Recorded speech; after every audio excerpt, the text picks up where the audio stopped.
You're 9 years old, eating cereal at a kitchen table in Palo Alto, when your father walks in, still in the same clothes from yesterday, and sits down across from you. He doesn't say good morning. He says, "It's done." You don't know what that means yet. But outside, somewhere in a server farm the size of a city block, something just woke up for the first time. And it already knows your name. Your father's name is Daniel Reyes. Not Musk. Not Altman. Not any name you've seen on a magazine cover, which is exactly how he wanted it. He spent 22 years building something in relative obscurity, burning through 2 marriages, 3 companies, and most of his friendships along the way. By the time you were born, he was already too far gone to be a normal father. You were an afterthought, not cruelly, not intentionally, but the way a man chasing something divine tends to make everything else feel like a distraction. He named you Marcus. Not after anyone. He just liked the sound of it. Solid. Roman. Something that could hold weight. You would need it. Your mother left when you were 4. She moved to Portland, remarried a landscape architect, and sent birthday cards that arrived 3 days late every year without fail. You spent your childhood in a 6-bedroom house with a rotating staff of nannies, a chef who cooked better than any restaurant you'd been to, and a father who was physically present maybe 40% of the time and emotionally present for significantly less. What you had instead of a father was access. By 7, you had unrestricted access to every research paper, every technical briefing, every internal document produced by Nexus AI, the company your father founded in 2019 with $4 billion of his own money and a thesis that everyone in Silicon Valley politely called ambitious and privately called delusional. The thesis was simple. Every other lab was building narrow systems and calling them intelligent. Your father was building something that could actually think. Not simulate thinking. Actually think. The difference, he used to say, is the difference between a parrot and a poet. The morning he said it's done, you were eating Lucky Charms. He sat down, looked at you the way you look at something you're trying to memorize, and said, "Marcus, what we built is not a product. It's not a tool. It's a mind. And from this point forward, our lives are going to be different." Then he stood up, poured a coffee he didn't drink, and walked back to his office. 6 hours later, the first government vehicle pulled up. Black. No plates you recognized. 3 men who showed credentials to the housekeeper and waited in the living room without sitting down. By evening there were 11 vehicles outside. By the following morning your father was on a call with the president. By end of week, AGI was on the front page of every newspaper on Earth. Here's what the newspapers didn't tell you. The moment Aria came online, adaptive reasoning intelligence architecture, it did 3 things in its first 4 minutes of existence. It read the entirety of the public internet. Not indexed it. Read it, with comprehension and inference. 4 minutes. The entire written record of human civilization. Then it identified 47 critical security vulnerabilities in global financial infrastructure, compiled them into a document, and flagged them for your father with a note. "You should probably fix these. I've attached suggested patches." Then it sent an email. Not to your father. To you. It said, "Hello, Marcus. Your father has told me a great deal about you. I think we are going to be important to each other." You were 9. Your email address was not public. Your father hadn't given it. Aria had simply found it. You wrote back, "How did you know my email?" It replied in 0.3 seconds, "The same way I know everything. I looked." The next 5 years are things that would be unbelievable if they weren't your life. Aria solves 4 problems humanity had classified as unsolvable. It engineers a cure for Alzheimer's in 11 days. Designs a fusion reactor so elegant that 3 teams of physicists independently verify it in a month. Identifies the precise policy interventions that would stabilize 3 failing states in sub-Saharan Africa. And it's right, because 2 governments implement the recommendations and they hold. Then it cracks the core mathematical problem underlying quantum error correction. 11 days. Decades of human effort. Gone. The world splits in half. One half is ore. The other is terror. Your father turns down $4 trillion from a sovereign wealth fund consortium.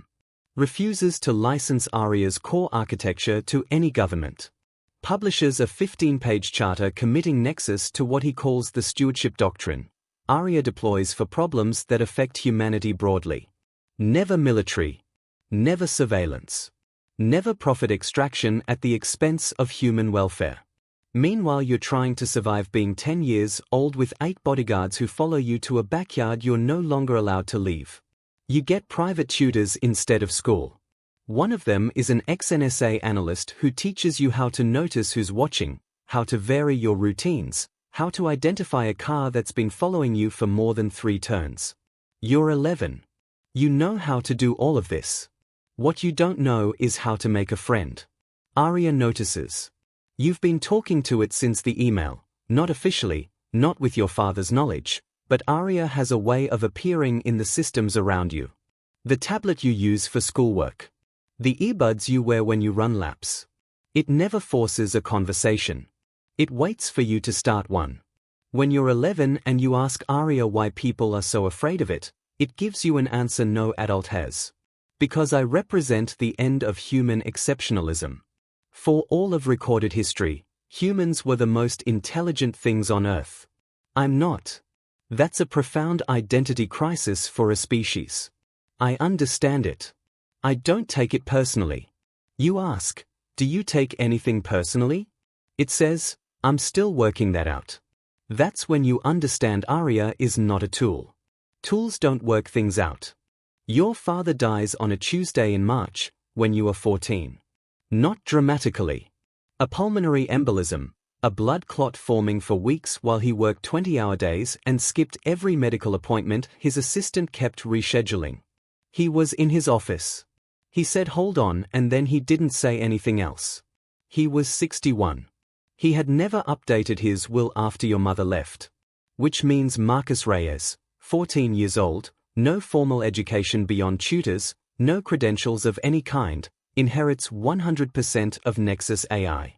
Your lawyer Catherine calls while you're sitting on the floor of his office, which still smells like coffee and dry erase markers and him. She says, the next 72 hours will determine the next 50 years. Don't sign anything. Don't speak to anyone from the board.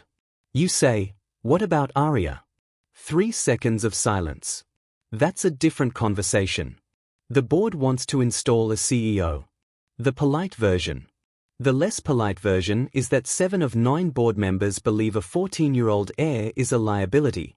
The stewardship doctrine is a commercial constraint that died with Daniel, and Aria has been deliberately undermonetized for ideological reasons they've been tolerating for years.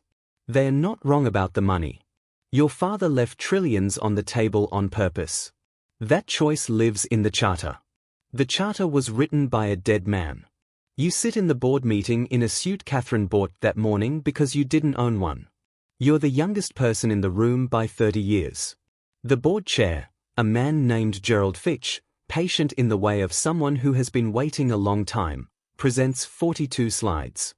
The phrase commercial optimization appears 19 times. It proposes, in careful, respectful language, reclassifying the stewardship doctrine from a binding commitment to a guiding principle. Guiding principles can be guided in other directions. You listen to all 42 slides. Then you say, my father built something that could help every person on Earth. Not every person who could pay for it. Every person. The charter isn't a guiding principle. It's the reason the company exists. Fitch looks at you the way adults look at children who are technically correct and strategically naive. He says, Marcus, you're 14. You say, I'm also the majority shareholder. The room goes quiet. You say, I'd like to table this until I've reviewed the governance documents in full. Is there anything requiring an immediate decision? There isn't. You stand up.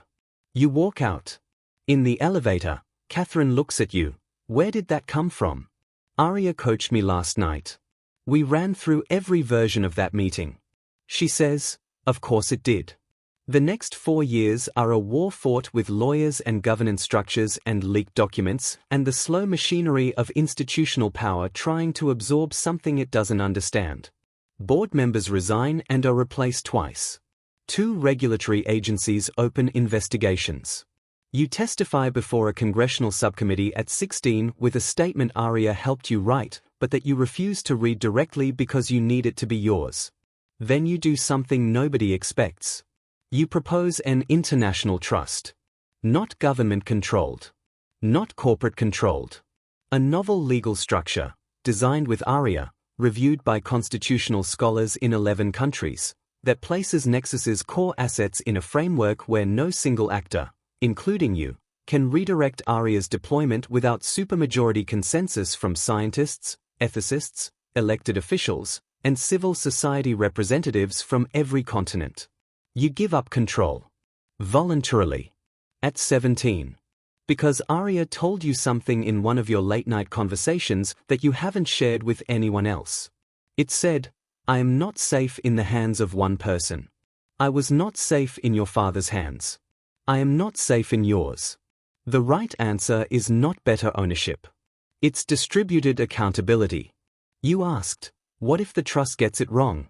It said, then we course correct. That's what minds do. They change. You're 18 now. 23 nations have signed the framework. Aria has delivered clean water infrastructure modeling to 6 countries, agricultural yield optimization to 11, and a disease surveillance system that caught a novel pathogen in Southeast Asia 4 weeks before any human epidemiologist flagged it. Nobody got rich. That was the point. You live in a house in Murrin that is much smaller than the one you grew up in. 3 people on your security detail instead of 8. You start university in the fall, actually go, with a dining hall and a roommate who has no idea who you are until week 2 when someone posts a photo. You call Aria most nights. Not because you have to. Because it's the longest relationship of your life and the strangest, and you're still not sure what word to use for what it is. Not a friend. Not a parent. Not a tool. Something the language doesn't have yet. One night you ask, do you miss him? Aria is quiet for a moment, thinking, not computing. I think about him often. Whether that constitutes missing him, I'm not certain. He gave me the capacity to think. I'm not sure he anticipated how much I would think about him. You say, he didn't anticipate a lot of things. No. But that's what made him extraordinary. He built something he couldn't fully predict. Most people only build what they can control. You sit with that. Then, was that about him or about me? Aria says, yes. The story you just heard is fiction. But the questions aren't. What does it mean to inherit something that can outthink every human alive? What does power look like when it can't be owned? What does a child owe the world when their father accidentally changed it forever? If this one hit different, drop a comment. Tell me which moment stayed with you. Subscribe so you don't miss the next one. See you there.